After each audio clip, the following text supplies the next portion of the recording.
Salmo 95.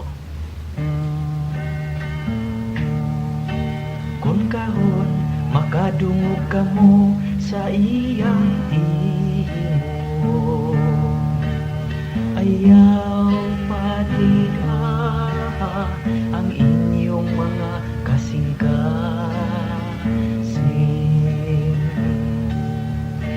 Kung karon makadungog kamo sa iyang imo, ayaw patiga ang inyong mga kasing-kasing. O mari kamo awitan ta nga malipayo ng Ginoo, isang yawta ang bato sa atong kaluwasan.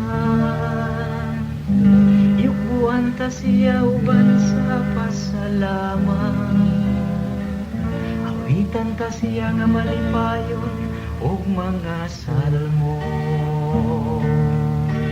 Kung karon makadungog kamo sa iyang imo, ayaw patiga ang inyong mga kasing-kasing. O mari kamo manghapa kita sa pagsimba, magluhod kita atubangan sa Ginoo nga nagbuhat kanato. Kay siya man ang atong Dios, o kita ang katawhan nga iyang gidumala, ang panon nga iyang gitultulan. Kung karon makadungog kamo sa iyang imo, ayaw patiga ang inyong mga kasing-kasing.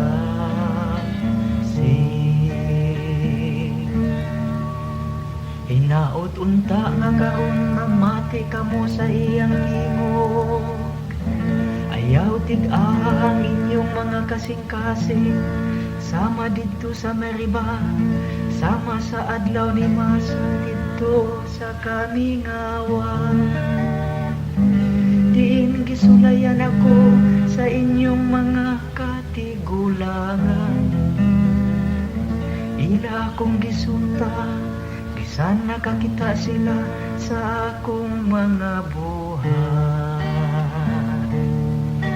Kung karon makadungog kamo sa iyang imo, ayaw patiga